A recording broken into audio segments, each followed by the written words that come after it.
परशुराम जी की जन्म कथा और उनके बारे में ऐसी बातें जो आप नहीं जानते होंगे। भगवान विष्णु के छठे आवेश अवतार है परशुराम जी। परशुराम जी की जयंती वैशाख शुक्ल तृतीया को आती है। तो फिर दोस्तों आइए जानते हैं भगवान परशुराम जी के बारे में कि परशुराम जी कौन थे और क्या है उनकी कहानी। वैशाख शुक्ल तृतीया के दिन रात्रि के प्रथम प्रहार प्रदोष काल में हुआ था परशुराम जी का जन्म। वैशाख मास के शुक्ल पक्ष की तृतीया तिथि को पुनर्वसु नक्षत्र में रात्रि के प्रथम प्रहर में छठे उच्च के ग्रहों से युक्त मिथुन राशि पर राहु के स्थित रहते माता रेणुका के गर्भ में भृगु ऋषि के कुल में परशुराम का प्रादुर्भाव हुआ था। भृगु क्षेत्र के शोधकर्ता साहित्यकार शिव कुमार सिंह कौशिकी के अनुसार परशुराम का जन्म बलिया के खेराडीह में हुआ था। उन्होंने अपने शोध और खोज में अभिलेखीय और पुस्तकात्मक साक्ष्यों के द्वारा प्रस्तुत किए हैं। श्री कौशिक के अनुसार उत्तर प्रदेश के शासकीय बलिया गजेटियर में इसका चित्र सहित संपूर्ण विवरण मिल जाएगा। एक अन्य किंवदंती के अनुसार मध्य प्रदेश के इंदौर के पास स्थित महू से कुछ ही दूरी पर स्थित है जानापाव की पहाड़ी और भगवान परशुराम का जन्म हुआ था उसकी स्टोरी। एक तीसरी मान्यता के अनुसार छत्तीसगढ़ के सरगुजा जिले में घने जंगलों के बीच स्थित कचला गांव में उनका जन्म हुआ था। एक अन्य चौथी मान्यता है कि उत्तर प्रदेश में शाहजहांपुर के जलालाबाद में जमदग्नि आश्रम के करीब 2 मीटर में उनका जन्म हुआ था। रुचिक सत्यवती के पुत्र जमदग्नि रेणुका के पुत्र परशुराम थे। रुचिक की पत्नी सत्यवती राजा गाधी की पुत्री और विश्वामित्र की बहन थी। परशुराम सहित जमदग्नि के 5 पुत्र थे। परशुराम को शास्त्रों की शिक्षा दादा रुचिक, पिता जमदग्नि तथा शस्त्र चलाने की शिक्षा अपने पिता के मामा राजर्षि विश्वामित्र और भगवान शंकर से प्राप्त हुई। च्यवन ने राजा सयाति की पुत्री सुकन्या से विवाह किया। परशुराम योग, वेद और नीति में पारंगत थे। ब्रह्मास्त्र समेत विभिन्न दिव्यास्त्रों के संचालन में भी वे पारंगत थे। उन्होंने महर्षि विश्वामित्र एवं रुचिक के आश्रम में शिक्षा प्राप्त की। त्रेता युग से द्वापर युग तक परशुराम के लाखों शिष्य थे। महाभारत काल के वीर योद्धाओं भीष्म, द्रोणाचार्य और कर्ण को अस्त्र शास्त्रों की शिक्षा देने वाले गुरु, शस्त्र एवं शास्त्र के धनी ऋषि परशुराम का जीवन संघर्ष और विवादों से भरा है। परशुराम के 4 बड़े भाई थे। एक दिन जब सभी पुत्र फल लेने के लिए वन चले गए तब परशुराम की माता रेणुका स्नान करने गई। जिस समय वे स्नान आश्रम को लौट रही थी उन्होंने गंधर्व राज चित्रकेतु को जल विहार करते देखा। यह देख उनके मन में विकार उत्पन्न हो गया और वे खुद को रोक नहीं पाई। महर्षि जमदग्नि ने यह बात जान ली। इतने में ही वहाँ परशुराम के बड़े भाई रुक्मवान, सुषेणु, वसु और विश्वावसु भी आ गए। महर्षि जमदग्नि ने उन सभी से बारी बारी अपनी माँ का वध करने को कहा, लेकिन मोहवश किसी ने ऐसा नहीं किया। तब मुनि ने उन्हें श्राप दे दिया और उनकी विचार शक्ति नष्ट हो गई।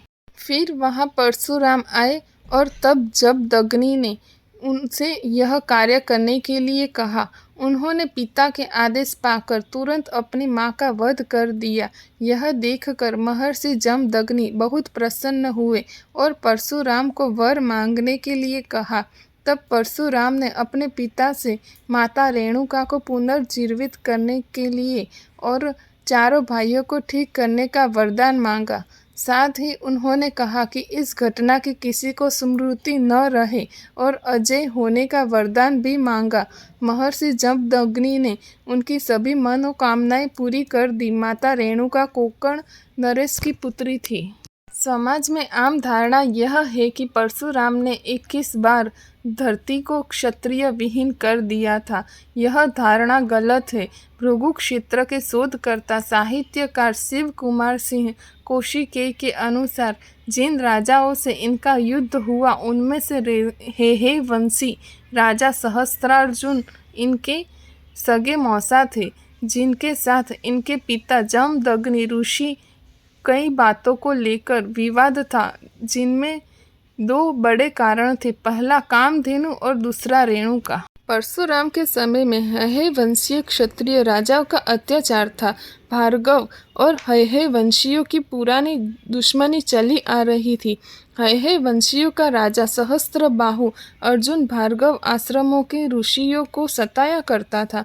एक समय सहस्त्रबाहु के पुत्रों ने जमदग्नि के आश्रम की गाय धेनु कामधेनु को लेके जाने की क्षमा योजना बना ली और परशुराम जी से बदला लेने के लिए परशुराम के पिता का भी वध कर दिया। परशुराम की माँ रेणुका पति की हत्या से विचलित होकर उनकी चिताग्नि में प्रविष्ट होकर सती हो गई।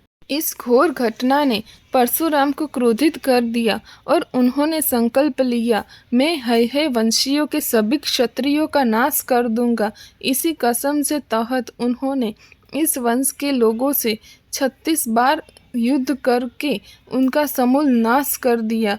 तभी से यह भ्रम फैल गया कि परशुराम ने धरती पर से 36 बार क्षत्रियों का नाश कर दिया था।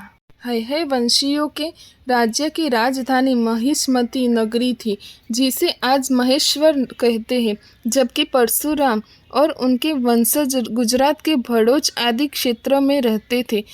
परशुराम ने अपने पिता के वध के बाद भार्गवों को संगठित किया और सरस्वती नदी के तट पर भूतेश्वर शिव तथा महर्षि अगस्त्य मुनि की तपस्या कर अजय पाकर 41 अयुद्ध दिव्य रथ प्राप्त किए और शिव द्वारा प्राप्त परशुराम को अभिमंत्रित किया।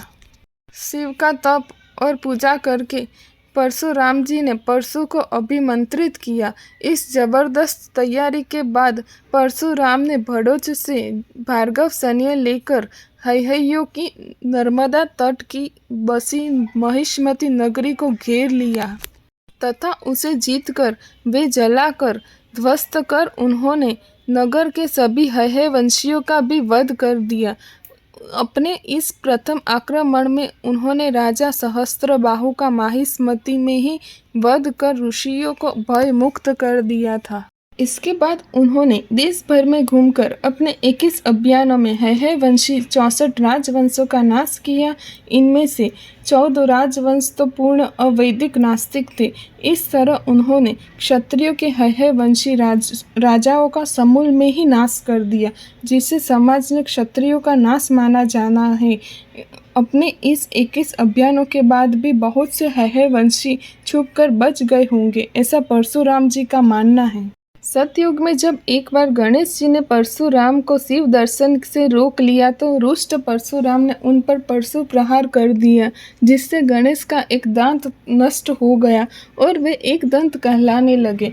त्रेता युग में जनक, दशरथ आदि राजाओं का उन्होंने समुचित सम्मान किया। सीता स्वयंवर में उन्होंने राम का अभिनंदन किया। द्वापर में उन्होंने कौरव सभा में श्री कृष्ण का समर्थन किया और इससे पहले उन्होंने श्री कृष्ण को सुदर्शन चक्र उपलब्ध करवाया था। द्वापर में उन्होंने ही असत्य का वाचन करने के दंड स्वरूप कर्ण को सारी विद्या विस्मृत हो जाने का श्राप दिया था। उन्होंने भीष्म, द्रोण व कर्ण को शस्त्र विद्या प्रदान की थी। इस तरह परशुराम के अनेक किस्से हैं। कठिन तप से प्रसन्न होकर भगवान विष्णु ने उन्हें कल्प के अंत तक तपस्यारत भूलोक पर रहने का वर दिया। भगवान परशुराम किसी समाज के विशेष के आदर्श नहीं हैं, वे संपूर्ण हिंदू समाज के हैं और वे चिरंजीवी हैं। उन्हें राम के काल में भी देखा गया और कृष्ण के काल में भी देखा गया। उन्होंने ही भगवान श्री कृष्ण को सुदर्शन चक्र उपलब्ध कराया था। कहते हैं कि काली काल के अंत में उपस्थित होंगे। ऐसा माना जाना है कि वे कल्प के अंत तक धरती पर ही तपस्यारत रहेंगे। पौराणिक कथा में वर्णित है कि महेंद्रगिरी पर्वत पर भगवान परशुराम की तप की जगह थी और अतः वह उसी पर्वत पर कल्पांत तक के लिए तपस्यारत होने के लिए चले गए थे। परशुराम जी का वध किसी ने नहीं किया है। परशुराम जी अमर है और उनकी मृत्यु नहीं हुई है। वे भगवान विष्णु के छठे अवतार हैं और वे अभी तक चिरंजीवी माने जाते हैं। जय श्री परशुराम जी की जय हो।